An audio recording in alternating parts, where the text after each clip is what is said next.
এই অফিসে এবং এই সরকারের ৩ মাসের বেশি সময়ের মধ্যে একটি উদাহরণও আমি দেখি নাই যেখানে সরকারের পক্ষ থেকে জুডিশিয়ারি এই আরেকটা কথা খেয়াল করে দেখেন, ব্লেটেন্টলি কিন্তু আপনারা যারা রিপোর্ট করবেন প্লিজ গেট ইট কারেক্টেড। এটা কিন্তু নিম্ন আদালতের বিচারকদের সম্পর্কিত,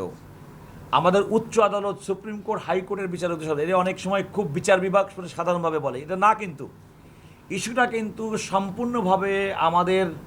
অধস্থ আদালতের বিচারকদের সংক্রান্ত। প্লিজ আপনারা এটা, এবং আইনের মধ্যে সংবিধানে বলা আছে তারা কিন্তু এই কাজের ক্ষেত্রে স্বাধীন থাকবে। একটা সরকার, গণতান্ত্রিক সরকার, তারা তাদের গণতান্ত্রিক চর্চায় রাষ্ট্র পরিচালনার ক্ষেত্রে কোনো আইনের অপব্যবহার করবে, এটা তো কারো প্রত্যাশিত না। এখনও পর্যন্ত এই সরকারের পক্ষ থেকে দেখছেন হবে, হ্যাঁ, বাংলাদেশে এমন উদাহরণ আছে নিম্ন আদালতের বিচারকদেরকে মোমবাতি জ্বালিয়ে রাতের বেলা সাক্ষীদেরকে ডেকে এনে নির্বাচনের আগে বিরোধী দল তৎকালীন বিএনপি এবং বিরোধী দলের নেতৃবৃন্দকে, বিশেষ করে বিএনপির নেতৃবৃন্দকে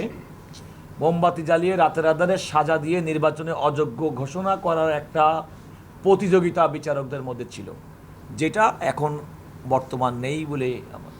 আমি মনে করি যে এটা রাষ্ট্র ব্যবস্থাটা দায়িত্ব পালন করে তাদের সদিচ্ছা উপর নির্ভর করে। এবং আমি মনে করি যে আমি তো বর্তমান সরকারের কোনো সদিচ্ছার অভাব দেখছি না, যারা বিচার বিভাগের স্বাধীনতা সুনিশ্চিত করবেন এমন কোনো কিছু দেখি না।